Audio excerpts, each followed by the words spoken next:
pulang usaha nih. Hai Sobat Agritekpedia, mari kita cari informasi tentang ikan hias ini dengan mengunjungi narasumber yang ahli di bidang perikanan. Yuk, mari.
Salam.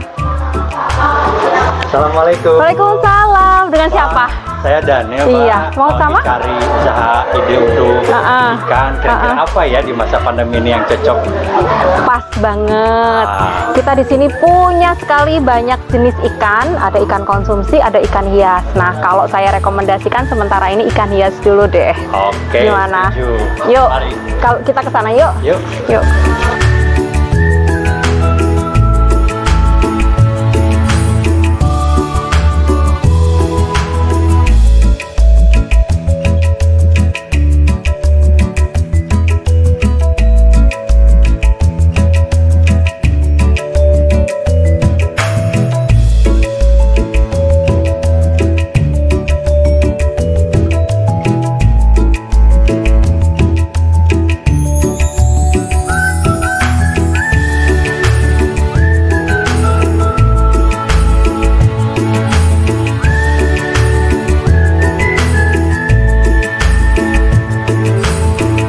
Ada Sekali, Mbak.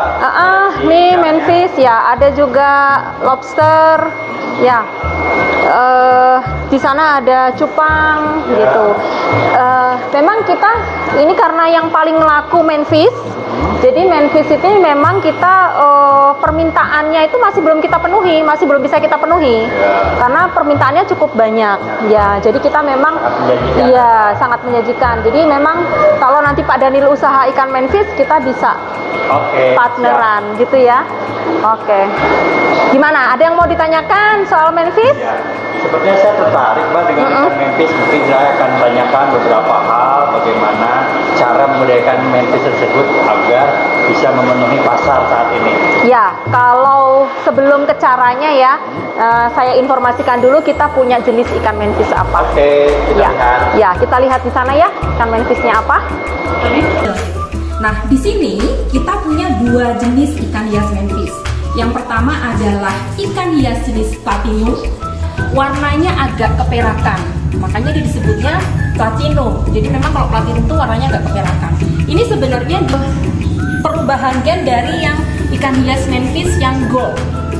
Jadi kita punya yang pertama adalah ikan hias manfish jenis platinum. Ini laku juga di pasaran dan mudah dibudidayakan. Dan yang kedua, kita punya ikan hias jenis tricolors. Nah, kalau fish lover lihat nih ya, tricolors itu warnanya beda sekali dengan yang platinum. Kalau platinum tadi keperakan, kalau yang tricolors ini dia warnanya memang dasarnya putih, tapi ada warna hitamnya juga. Dan bedanya dengan yang warna black and white ya, di bagian kepalanya itu dia ada warna kuning keemasan. Itu bedanya. Manfish yang jantan dan betina membedainya bagaimana? Belum tahu ya? Iya. Ya, jadi gini, kelihatan kan ya itu. Nah, itu kan dua manfish itu ada yang besar, ada yang kecil nih. Nah, jadi kalau jantan itu ukuran badannya lebih lebar, lebih besar. Jadi kalau yang jantan pasti ukuran badannya lebih lebar. Nah, ada yang kelihatan lagi. Yang sangat jelas kelihatan itu kan ada yang panjang itu namanya sirip dasi ya. Kayak janggut ya? Iya, yang kayak janggut, kayak dasi itu dia lebih panjang. Itu yang jantan. Kemudian kalau yang jantan biasanya warnanya lebih cerah. Satu lagi yang membedakan di ikan manfish, jadi kalau jantan itu mulutnya itu lebih cembung.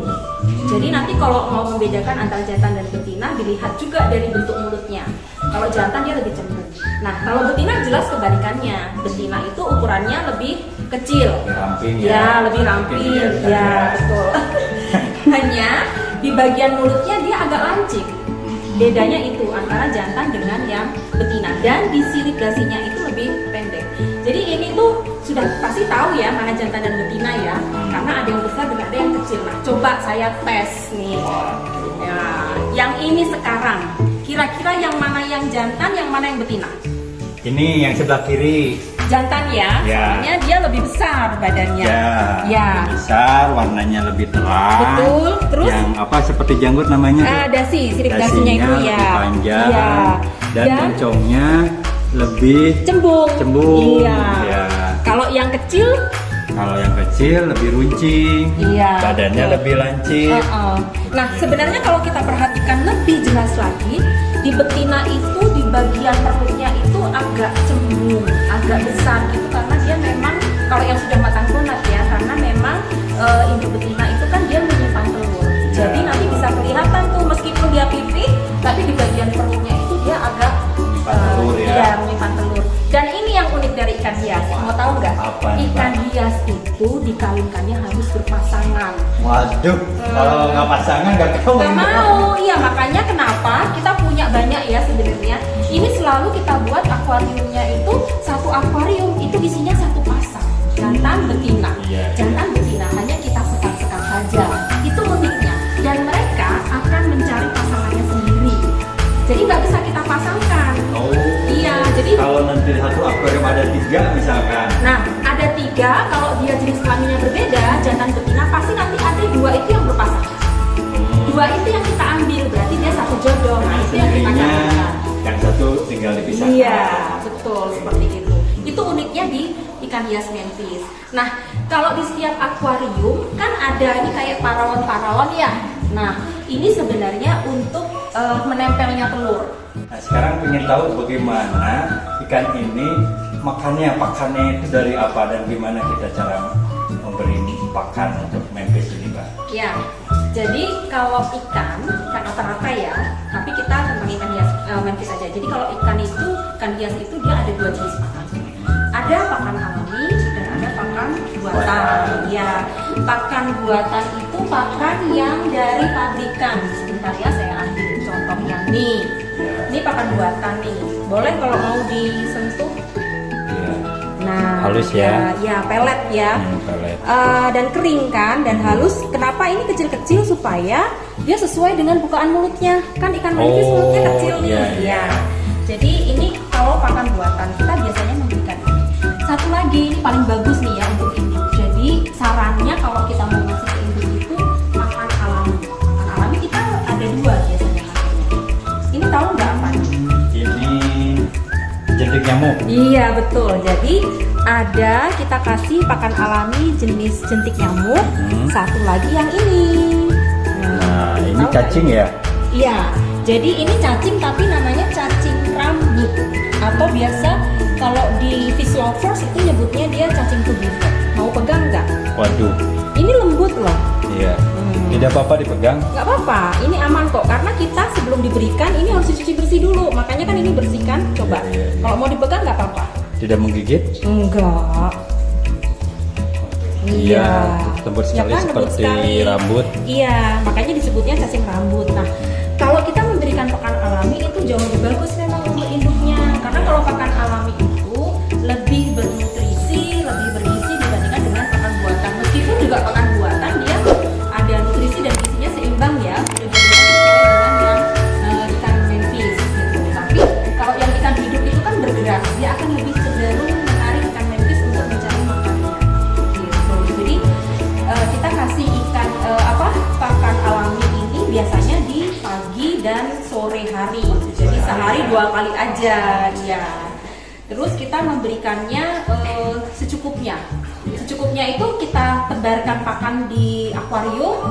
Kalau misalnya ternyata ikan manfishnya masih mencari pakan gitu ya, berarti dia masih lapar, kita tambah lagi gitu. Tapi kalau seandainya dia ternyata diberi pakan sudah Menjauhi. iya agak menjauhi, berarti sudah cukup, tidak perlu lagi kita berikan. Tapi Kita sudah lihat contohnya. oke, mau ngasih pakan nggak? Ya, Kalau ngasih pakan, boleh. kita sedikit-sedikit saja. Coba, kalau mau nyoba boleh ini ya. Jadi sedikit aja kita kasih. Kita lihat reaksi Iya. ikannya. Kita kasih yang ini ya, Iya. to be fact-nya ya. Nah, kita coba dulu nih, dia lapar atau enggak. Nanti dia nangkep makanannya atau enggak. Memang dia tidak akan langsung bereaksi. Biasanya nunggu dulu Nah, kan. sudah mulai mendekat, Mbak. Nah, ya. Iya. Nah, kan Ah. mulai dimakan kan dia. Nah, kenapa kita harus memberikan pakan itu yang ukurannya sesuai dengan bukaan mulut ya? Kayak tadi kita lihat tuh ikan mantis kan ngambilnya satu-satu tuh. Jadi, Oh, iya. jadi kalau misalnya kita, Nah, kan iya, dia iya. langsung ngambil, iya. Jadi ini caranya memberikan. Jadi kita lihat tingkah laku ikannya seperti apa. Kalaupun misalnya mau kita berikan banyak gitu ya, kita timbang aja. Biasanya 3% dari bobot tubuh. Oh, iya. Hanya biasanya juga ada sih pakan yang terpisah yang wajib. Bukan dia udah mulai makan. Berarti ini yang betinanya lapar sekali kan dibandingin Yang yang jantan. jantannya, Iya. ya. Kenapa? Karena betina dia punya telur. Jadi dia harus perlu banyak makan. Kebutuhan. Iya. Yang lebih banyak. Betul, dibanding betul. Kebutuhan pakan dan nutrisinya jauh lebih banyak dibandingkan dengan yang jantan. Kita bisa memberikannya selang-seling ya, atau bisa juga memberikannya sekaligus. Gitu. Antara yang kalau ini agak susah ya kita ngambilnya, Iya. jadi biasanya kita saring dulu, baru nanti dimasukkan. Nanti sore pas kita ngasih pakan, kalau misalnya Mas Daniel mau ikut kita boleh nanti coba ngasih pakan ya. Gitu. Oke. Berarti ini yang alami ya. Yang Iya, alami iya. boleh dipakai yang ini Mm-mm. cacing atau yang jentik nyamuk. Iya, kalau ini yang buatan. Kalau Kita- dikombinasikan boleh makannya. boleh, nggak Nggak apa-apa. masalah ya. Iya, tapi jumlahnya jangan banyak, jangan berlebih ya. Jadi kalau mau dikombinasikan, misalnya anggaplah ini 100%, berarti diambil ini berapa persen, atau diselang-seling. Misalnya pagi pakai apa, siang pakai apa gitu. Tapi harus dia terbiasa dulu dengan pakannya, gitu. Jadi dia tahu bahwa pakan buatan ini makanannya dia, ini jentik nyamuk juga makanannya dia, to be fact juga makanannya dia. Berarti ikan juga perlu beradaptasi dengan makanannya. Makanannya Ya. betul. Kita aja beradaptasi ya, apalagi ikan sama. Siap, siap. Oh gitu ya Mbak, untuk pemeliharaan induk mantis. Nah untuk benih mantis pemeliharaannya bagaimana Mbak? Ah, bagus banget nih. Nanti kita ke sana ya. Jadi di sana ada banyak benih mantis. Banyak dari ini ya? Iya, banyak dari ini. Nanti kita lihat aja di hatchery yang sebelah. Yuk. Oke. Kita lihat yuk. Oh ini ya. Iya, ini. Ada Pak Dul. Sini Pak Dul. Nih, jadi kita punya banyak nih benih mantis ya. Iya. Dari ujung sini sampai ujung sana. Nih, masih banyak sih, nanti kita bisa lihat-lihat. Tapi biar ngobrolnya enak, nggak apa-apa kita duduk aja di sini dulu nih. Ya. Jadi mantis ini kita umurnya sudah 1,5 bulan. 1,5 bulan. Ya, dan kita menjualnya memang per ukuran. Ada ukuran S, iya. ada ukuran M, ada ukuran L. Seperti baju Mbak ya. Iya, seperti baju. Pemeliharaannya gampang banget. Jadi nanti kalau tertarik bisa, karena mudah sekali ya. Jadi kalau pakannya sebenarnya hampir sama dengan yang tadi induk. Jadi ada pakan alami, ada pakan buatan. Ya, kita berinya juga sehari itu 2 kali, pagi dan sore hari. Ya, kalau mau sambil ngasih makan juga nggak apa-apa, boleh. Nah, ya kita amati juga tingkah lakunya. Nah, itu lihat tuh kan. Nah, iya. Lapar semua. Iya, karena sebentar lagi ini memang harusnya sudah dikasih makan gitu. Menjelang sore ya. Menjelang sore dia diberikan pakan. Dan ini kan di bawah kalau Mas Dani lihat ada kotoran-kotoran gitu ya. Nah, ini harus kita bersihkan secara berkala. Iya. Jadi yang di bawah itu biasanya adalah endapan sisa pakan, kemudian kotoran gitu ya. Jadi biasanya kita bersihkan sehari itu 2 kali atau tergantung dari kondisi airnya. Bagaimana Gitu. cara membersihkannya, Mbak, kalau seperti ini? Cara membersihkannya sebenarnya bisa disifon, jadi dibuang airnya. Sepas kita buang air itu sambil kita membuang kotorannya itu, ya kan? Karena dipisahkan dulu. Nggak Atau- perlu sebenarnya, iya nggak perlu. Nanti mungkin Pak Dul bisa menunjukkan caranya membuang air ya Pak Dul ya, gitu. Nggak perlu kita pisahkan. Nanti kalau kita pisahkan dulu ikannya, jadi stres. Oh, Iya. harus adaptasi lagi dengan Mm-mm. tempat yang Iya, lain iya. baru ya. Nah, dan satu yang perlu kita ingat ya, karena ikan itu cenderung menyukai suhu yang relatif lebih tinggi. Ini makanya dari tadi kita di hatchery kan keringetan ya, karena memang suhunya panas. Iya. Ya, jadi suhunya itu antara 27, 28, 29 atau 30 derajat Celcius gitu. Jadi kita juga lakukan pemeriksaan kualitas air secara berkala. Jadi yang kita periksa ada suhunya, kemudian ada pH. pH itu pH netral ya, 6,8 sampai 8,2, sama satu lagi adalah oksigen, DO. DO itu kita lebih dari 5 mg per liter. Nanti bisa kita tunjukkan bagaimana caranya. Proses tadi pengukuran pH itu secara berkala tentunya ya, Pak ya? Iya, secara berkala. Bisa seminggu sekali. Iya, tergantung pada kondisi airnya. Pegang selang. Tadi soalnya Pak Dul juga mau membersihkan ini nih kolam. Mungkin Pak Dul bisa ini Pak Dul dipraktekkan sekaligus biar Mas Danielnya bisa lihat gimana caranya. Ini tadi selangnya udah dikasih air, ya. Jadi begitu yang ujungnya itu dimasukkan, dia langsung keluar air dari sini. Nah, itu kan kotorannya terambil ya. Kotoran itu terambil kan? Iya. Jadi kita nggak perlu memisahkan ikannya dari kolam. Iya, Nanti praktis ya. iya lebih praktis dan tidak membuat ikan stres gitu. Ya. Jadi cukup diambil kotoran-kotorannya saja.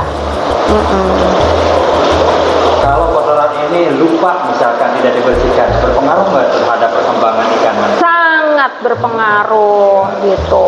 Bisa membuat ikannya stres. Ya? Iya, betul. Ini dilakukan tadi seminggu sekali ya, Mbak? Ya, dan memang sebenarnya tergantung dari kotorannya ya. Kalau memang kotorannya ya sudah banyak, memang harus diambil gitu. Kalau secara teraturnya bisa 2 hari sekali gitu ya. Kalau ini kan memang masih benih ya.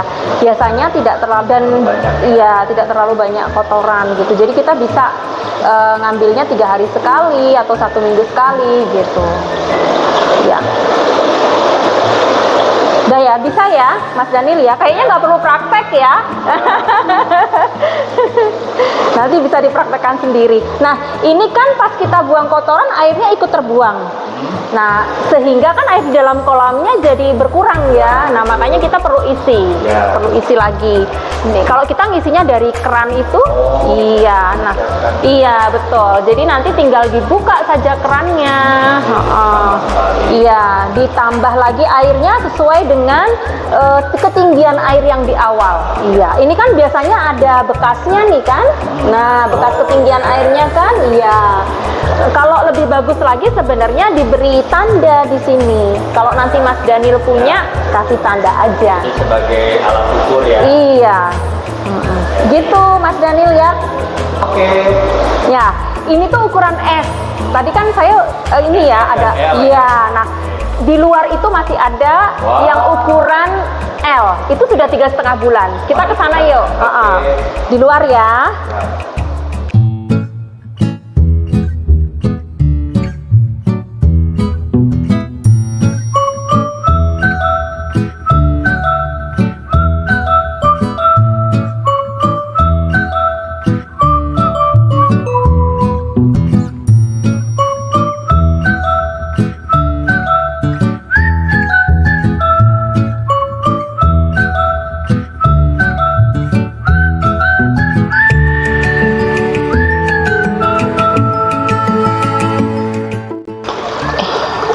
Ini ukuran M dan L. Jadi kalau Mas Dani lihat kan ada yang ukurannya besar, ada yang ukurannya kecil ya.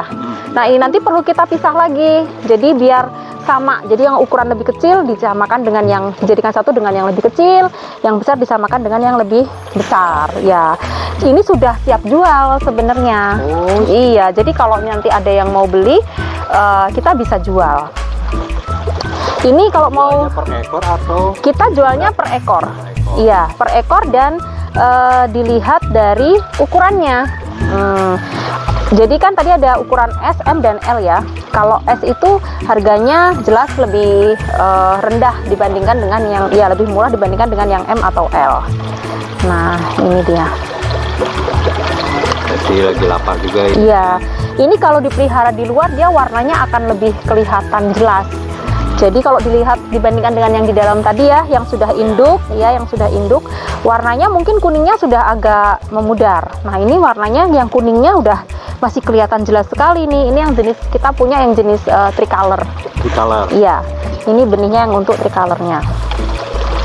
Jadi sebenarnya prospeknya tinggi ya kalau kita budidaya ikan hias, karena kita bisa memotong siklus penjualan.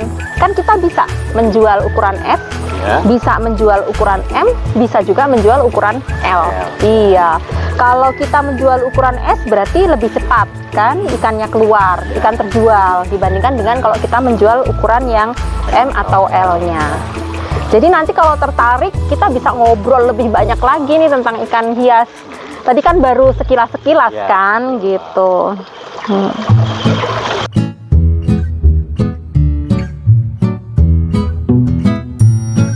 Ya, yang jelas air ya. Air yang utama ya. Airnya itu Yang sangat penting. utama, iya. Karena kan ikan hidupnya di air. Jadi air itu menjadi sangat utama. Jadi jangan sampai misalnya suhunya menjadi rendah. Kalau suhu rendah nanti cenderung dia stres gitu. Dan yang perlu diperhatikan karena ini benih, maka yang sangat diperhatikan adalah pakan. Iya. Pakannya sama, bisa pakan alami, pakan buatan, bisa juga yang tadi ya, pakan buatan bisa jentik nyamuk dan juga bisa tubifex. Kalau kita peliharanya di lingkungan seperti ini kan warna airnya, iya warna airnya kan cenderung agak Keruh ya? iya lebih keruh. Ini hijau ya, hijau, agak hijau. Ini sebenarnya karena di dalamnya sudah ada pakan alami juga. Nah ini keuntungannya kalau kita pelihara di luar. Jadi ada pakan alami yang bisa kita tumbuhkan di sini. Tapi perlu diingat kalau di luar itu kan suhu udara nih terkadang naik turun kayak sekarang nih ya, kita lagi gerimis begini kan. Nah itu bisa menurunkan suhu air, jadi harus betul-betul diperhatikan, jangan sampai ikannya stres gitu. Oh jadi gitu ya Mbak. Waduh kayaknya makin tertarik nih untuk membudidayakan ikan manfish ini. Sangat prospektif ya Mbak. Iya betul. Kalau Mas Daniel tertarik, nanti bolehlah datang lagi. Ya. Nanti kita ngobrol lagi lebih banyak tentang ikan manfish gitu. Boleh nanti kalau mau misalnya praktek di sini juga nggak apa-apa gitu. Atau lihat produksinya juga. Gitu ya Mas Daniel ya. Oke Mbak. Nanti kalau ada apa-apa makasih bisa banyak. hubungi saya ya. Oke, Ya, siap. makasih banyak ya. Ya, sama-sama. Semoga nanti sukses ikan manfish. Amin. Oke. Oke, terima kasih banyak fish lovers. Salam sehat, salam bahagia, salam cinta ikan. Hai Sobat Agritekpedia. Bagaimana? Menarik kan? Tentang budidaya ikan hias, terutama manfish, atau mau jadi fish lover? Boleh dong. Nah, nanti kita akan cari informasi lebih lanjut terkait hal tersebut. Tapi pada kesempatan kali ini kita sudahi dulu. Kita akan ketemu lagi di video berikutnya. Salam.